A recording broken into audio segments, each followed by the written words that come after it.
여러분 안녕하십니까? 포항 MBC 뉴스데스크입니다. 경북 5개 산불 피해 지역에 대한 긴급 복구가 진행 중이지만 주택과 전기시설 복구는 더딘 상황입니다.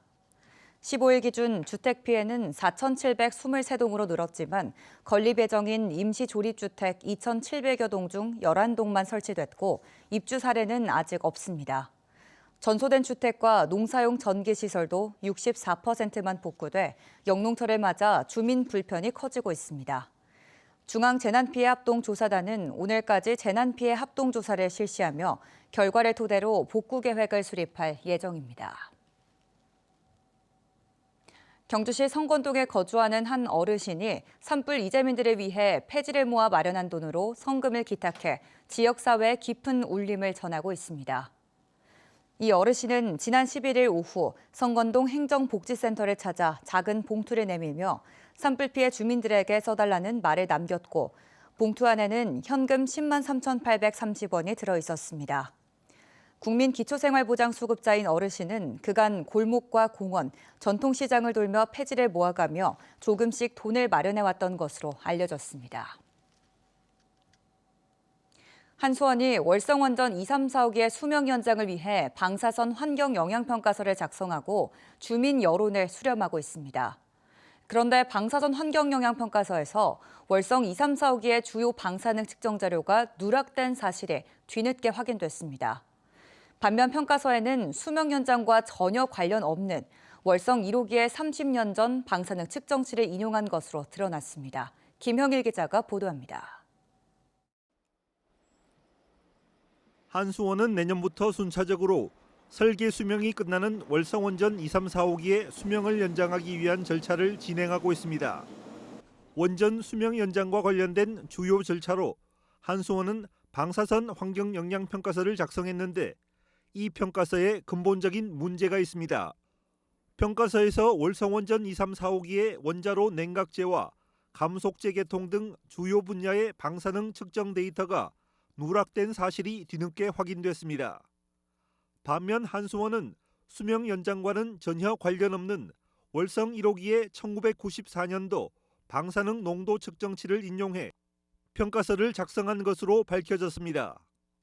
이 방사선 환경 평가가 사고를 가정한 시뮬레이션이잖아요. 그래서 기입하는 수치가 되게 중요합니다. 앞으로 10년 더 사용했을 때의 방사선 환경 평가를 하는데 월성 1호기 자료, 그것도 30년 전에 냉각제 수치를 가지고 평가를 했기 때문에 쓸모없는 자료죠.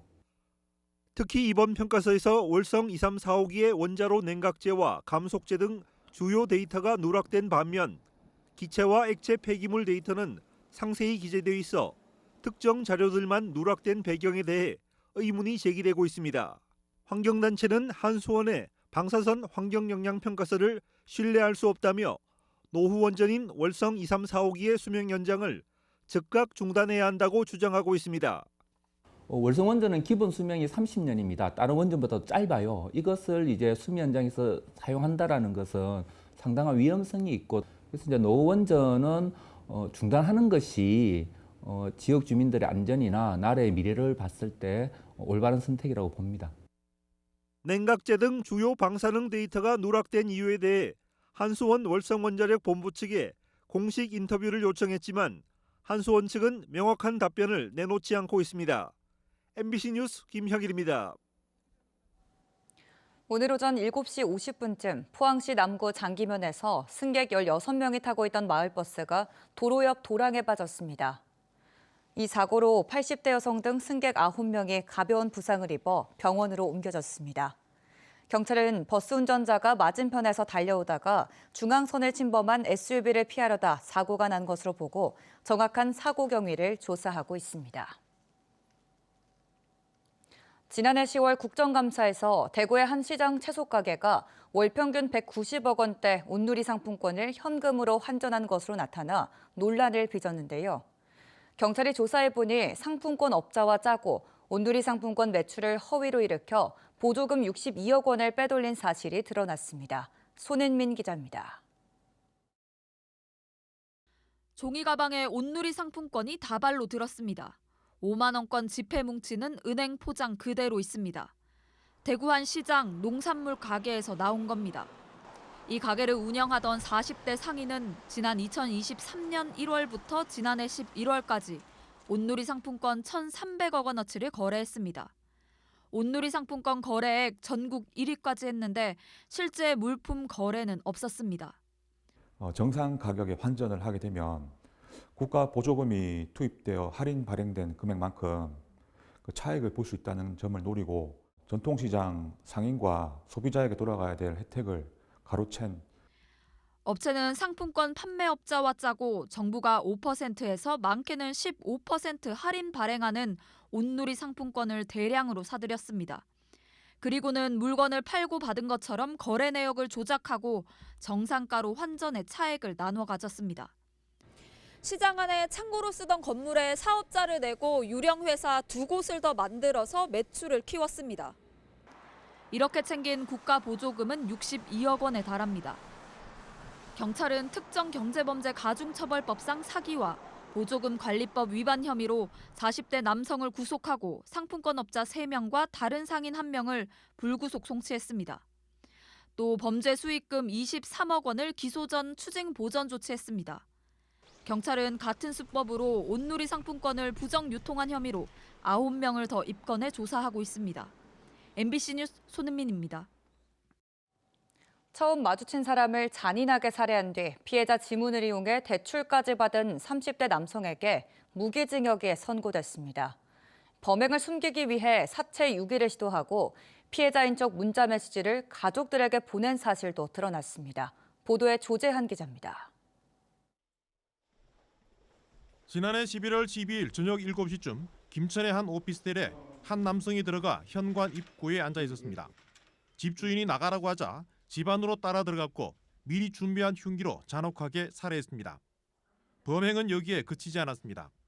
피해자 신분증과 체크카드를 훔쳐 범행 중 다친 손을 치료하고 생활비 등으로 150여만 원을 썼습니다.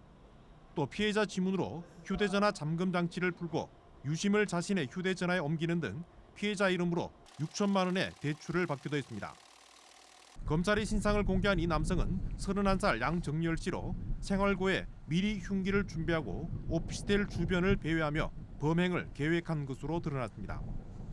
범행 일주일 뒤에는 오피스텔에 다시 찾아가 숨진 피해자를 랩으로 감싸고 유기를 시도했는가 하면 피해자인 척 피해자 가족에게 며칠 동안 문자 메시지를 보내기도 했습니다.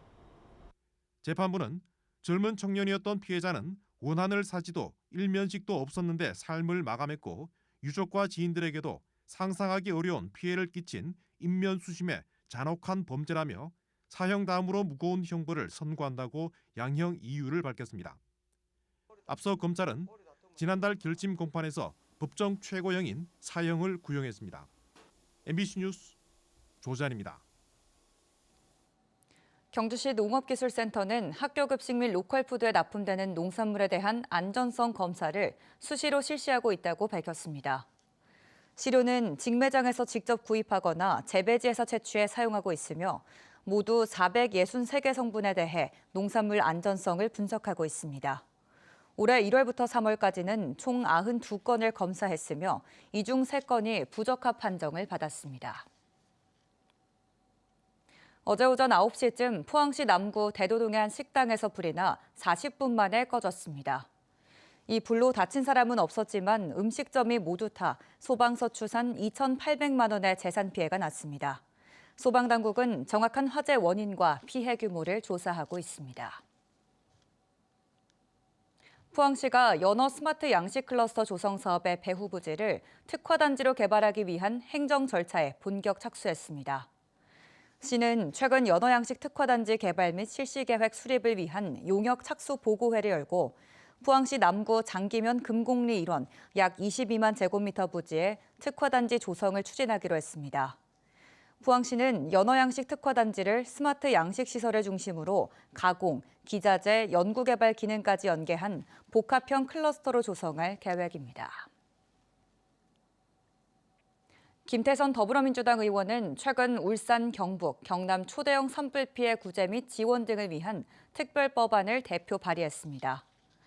법안은 배상금, 보상금, 위로지원금을 지급하는 내용과 피해주택 복구비의 국고 부담률을 70% 이상으로 할 것, 소상공인과 중소기업을 대상으로 피해 복구를 지원하는 내용을 담고 있습니다.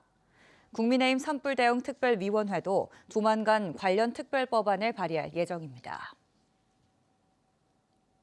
내일 세월호 11주기를 맞아 경북에서도 추모 행사가 열립니다. 내일 오전 11시부터 안동 문화의 거리에 세월호 추모 분향소와 기억 부스가 설치되고 독립영화관인 안동 중앙아트시네마에서는 세월호를 소재로 한 영화 제로섬과 너와 나가 무료로 상영됩니다. 상주 무양동의 농산물마트 앞에도 세월호를 추모하는 공간이 마련돼 노란 종이나비를 붙이고 추모글도 작성할 수 있습니다. 대구 경북 통합 신공항법 시행령 개정안이 국무회의에서 의결돼 오는 5월부터 시행함에 따라 신공항 사업에 탄력이 붙었습니다. 이번 개정으로 공항부지 조성은 물론 산업, 주거 등 연계시설 건설을 지자체가 함께 추진할 수 있게 됐습니다. 또 2023년 1월 12일부터 해당 지역에 거주한 이주민에게는 공공임대주택 우선 공급이 가능해집니다. 군이 의성에 들어서는 TK 신공항은 2030년 개항을 목표로 하고 있습니다.